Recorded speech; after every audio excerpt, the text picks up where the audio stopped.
Olá, paz a todos. Vamos à leitura de um texto bíblico para a meditação. Encontramos no livro do profeta Ezequiel, no capítulo 37, o versículo 11. Assim está escrito: Então me disse, filho do homem, estes ossos são toda a casa de Israel. Eis que dizem, os nossos ossos se secaram e pereceu a nossa esperança. Nós estamos cortados.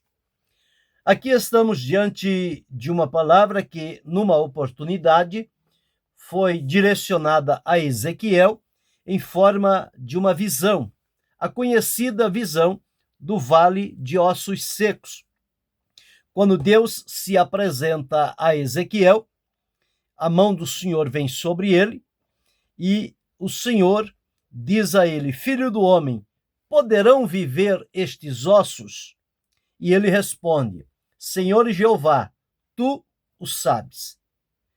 E era um campo de ossos secos, separados entre si. No entanto, através daquela visão, Deus estava trazendo diante de Ezequiel o seu plano infalível e o seu propósito de até das cinzas, até dos mortos, até dos ossos, fazer reviver, para que a sua promessa, estabelecida através de Abraão e a toda a sua descendência, ela se concretizasse. E o profeta não se mostrou incrédulo. Ele simplesmente, quando observou que humanamente aquilo que Deus estava dizendo parecia ser impossível, ele não se deixou levar pela impossibilidade, travando-se diante do Senhor e dizendo de maneira nenhuma isto será possível. Pelo contrário, quando ele observa a maneira como as coisas começam a acontecer, a palavra que o profeta diz é: Senhor Jeová, tu o sabes. Como que a dizer, eu não sei, mas o Senhor sabe como fazer. E quando ele deu esta palavra, então Deus deu a coordenada. Qual era o papel de Ezequiel naquela visão? E o Senhor disse a ele então: profetiza sobre estes ossos. E ele diz: então profetizei como se me deu ordem, e houve um ruído enquanto eu profetizava. E eis que se fez um reboliço, e ossos se juntaram, cada osso ao seu osso. Depois daqueles ossos se juntarem, o Senhor volta a ele e diz a sequência: profetiza ao espírito, ó filho do homem, porque ali havia um corpo inerte, porém composto. E diz ao espírito: assim diz o Senhor Jeová, vem dos quatro ventos, ó espírito, e assopra sobre estes mortos para que vivam. E Ezequiel profetizou conforme lhe havia sido dito. Então, o Senhor revelou a ele quem eram aqueles ossos secos, dizendo a ele que era a casa de Israel e que estavam vivendo já como que mortos, como que sem esperança e cortados, totalmente separados. Então o Senhor Deus disse que abriria as sepulturas, faria sair das sepulturas e os levantaria como um grande exército. E quando o profeta profetiza e o Espírito do Senhor vem sobre aquele exército, ele se coloca de pé, um exército grande em extremo diante dos olhos. Mas tudo isso aconteceu porque o profeta ousou crer naquilo que humanamente era impossível. Estando diante desse quadro, um vale de ossos secos, onde encontrar esperança, sendo que tudo já estava cortado, separado. Quando nós observamos isso, nós nos lembramos das lamentações de Jeremias, quando ele também, de igual forma, fazendo referência ao povo de Israel, que não se deu por avisado quando Deus lhe deu as orientações necessárias. E ao chegar o momento do sofrimento, eles então começaram a lamentação. E observe como diz no capítulo 3 de Lamentações, o versículo 24 diz: a minha porção é o Senhor, diz a minha alma, portanto esperarei nele. Versículo 26, bom é ter esperança e aguardar em silêncio a salvação do Senhor. E o versículo 29, ponha a sua boca no pó, talvez assim haja esperança. Então, onde encontrar esperança? As pessoas buscam encontrar a esperança em várias fontes, de acordo com as suas conveniências.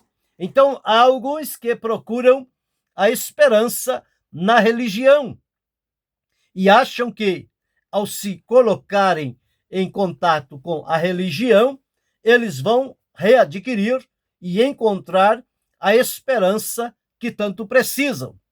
No entanto, é sabido que a religião não tem em si o poder de gerar a esperança no coração de quem quer que seja. Outros procuram na ciência, e olha que a ciência está bem avançada, ela está bem adiantada. No entanto, na esperança das pessoas, a ciência também, ela se mostra impotente. Ela não pode resolver aquilo que as pessoas buscam como sendo a esperança. Outros se baseiam na filosofia, no pensamento, nos argumentos e tantas coisas que por aí encontram através de discursos. Porém, a filosofia também não tem em si o poder de gerar a esperança no coração das pessoas. Um outro grupo se focaliza em buscar esperança na política, achando que a política ela tem na sua funcionalidade o poder de trazer e gerar esperança na vida das pessoas. Mas tem se mostrado também que a política é ineficaz quando ela desvia-se do propósito, que é a arte de bem administrar. Quando ela administra olhando simplesmente para os seus objetivos únicos e pessoais, ela se corrompe. E uma política corrompida, ela não tem o poder de gerar esperança em quem quer que seja. Nós vemos que às épocas dos pleitos eleitorais, os políticos fazem muitas promessas e há pessoas que, sem se darem ao caso, alimentam-se com a esperança daquilo que lhes é prometido. E chega o momento em que as pessoas avançam, conseguem o que queriam, porém, aquela promessa que foi feita, ela cai no esquecimento e aquela esperança que as pessoas alimentavam por meio da política, ela os decepciona. E eles ficam, então, angustiados e amargurados. Outros procuram na ética, procurando viver da maneira mais ética possível, julgando que ali a esperança lhe virá ao encontro. Mas também a ética não tem o poder de trazer a esperança. E, por fim, aqueles que buscam nas pessoas a esperança que está ausente, ou seja, buscam no ser humano a esperança de que eles precisam. Nós lemos aqui o texto da palavra de Deus que diz que bom é ter esperança e aguardar em silêncio a salvação do Senhor. Põe a tua boca no pó, talvez assim haja esperança. A esperança que nós precisamos, ela não está na religião, ela não está na ciência, ela não está na filosofia, ela não está na política, não está na ética, não está na educação, não está no ser humano. Mas aonde então podemos encontrar esperança? Quando tudo parece que jaz sem vida, sem expectativa. À luz da palavra de Deus, nós encontramos uma única pessoa onde é possível, sim, encontrar esperança. Mas não é uma esperança qualquer, é a esperança verdadeira, é a esperança viva, é a esperança poderosa, é a esperança soberana, é a esperança gerada da parte de Deus. E onde é que esta esperança se encontra? Unicamente na pessoa bendita de Jesus Cristo, nosso Senhor. Paulo, ao escrever, disse que ele é a nossa única esperança. E a esperança que nos é gerada através de Jesus é a esperança bem-aventurada, é a esperança feliz, é a esperança que se realiza na nossa vida. Portanto, onde encontrar esperança? Unicamente na pessoa de Jesus Cristo. E qual é o tipo de esperança que nós encontramos em Jesus? Visto que vivíamos nos delitos, no pecado, na maldade, na ignorância, perdidos e errantes, distantes da presença do próprio Deus que nos criou e nos formou para a sua glória, mas vencidos pelo pecado, estávamos vivendo uma situação de escravidão e separados de Deus. Como poder, numa condição desta, encontrar a esperança? Somente em Jesus, a nossa única esperança. Então, em Jesus, nós encontramos a esperança de redenção, ou seja, de sermos libertos daquele estado de pecado, de ignorância, de escravidão, de ingratidão e de inimizade que nutríamos contra Deus por conta do pecado estar reinando sobre a nossa vida.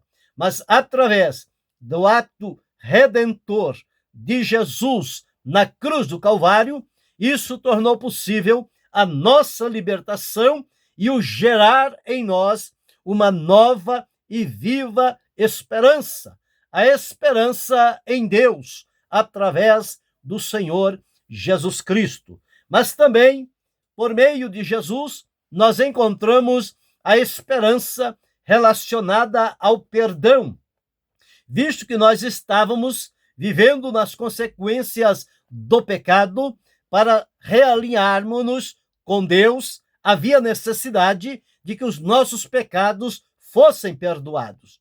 E não havia entre os homens um sequer que pudesse resolver o nosso problema e trazer-nos o perdão e, consequentemente, a justificação para termos o acesso à presença de Deus. Mas em Jesus, através do perdão que ele nos ofereceu, e a Bíblia nos afirma que o Senhor Jesus é aquele que nos perdoa de todos os nossos pecados.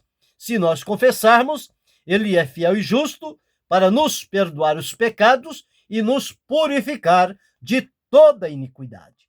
Então, perdoados por Jesus, nós agora começamos a ter uma esperança a brotar no nosso coração.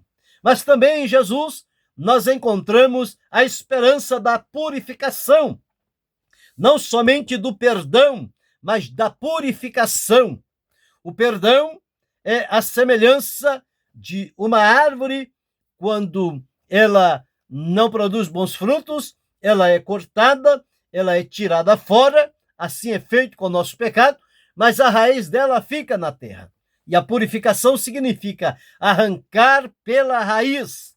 É o que o Senhor Jesus faz com relação aos nossos pecados. Ele não somente perdoa, mas nos purifica de todo o pecado.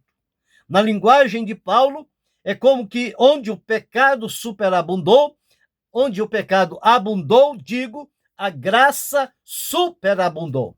Isso prova que a graça, através do sacrifício de Jesus, ela foi além dos efeitos do pecado e inutilizou-o.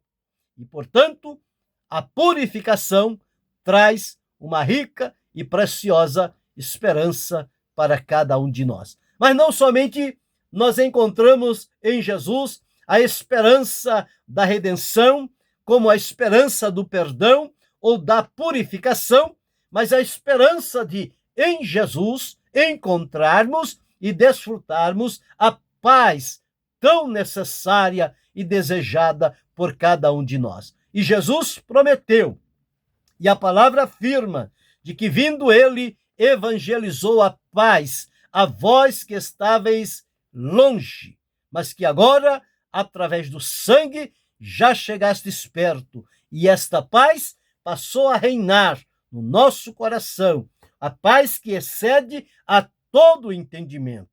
Por meio desta paz, a esperança se renasce também sobre a nossa vida. Mas o Senhor Jesus afirmou certa vez dizendo: se, pois, o Filho do Homem vos libertar, verdadeiramente sereis livres. Ele veio com esta intenção, para libertar. Libertar a quem?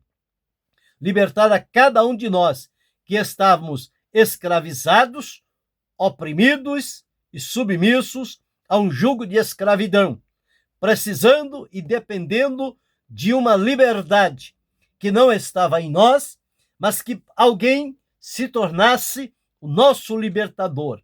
Entre os homens não houve ninguém. Deus, ao olhar dos céus à terra, não encontrou um justo, nenhum sequer. Todos haviam pecado e se extraviado, e, portanto, foram destituídos da glória de Deus. Mas em Jesus Cristo, ele veio como sendo o libertador, libertar da escravidão, das prisões de Satanás, do poderio do pecado. Hoje, libertos por Jesus, nós o adoramos, o bendizemos e o glorificamos. Mas também em Jesus encontramos a promessa ou a esperança de vitória, porque nele e por ele nós somos mais do que vencedores, porque ele nos afirma: tenho-vos dito isto, para que em mim tenhais paz. No mundo tereis aflição, mas tende bom ânimo, eu venci o mundo. E a Escritura nos afirma que ninguém poderá nos separar do amor de Deus que está em Cristo Jesus, e nele nós somos mais do que vencedores. Então, a vitória nos é assegurada por Jesus, e esta esperança de vitória se realiza na nossa vida. E, por fim, nós encontramos em Jesus a esperança da vida eterna. A palavra nos afirma que o Senhor Deus, como prova do seu amor, ele deu o seu Filho unigênito, para que todo aquele que nele crê não pereça, mas tenha a vida eterna. Em Jesus, a esperança da vida eterna não é uma utopia, não é uma promessa humana, mas é uma promessa divina que se concretiza e realiza na vida daqueles que se chegam e aproximam do Senhor Jesus.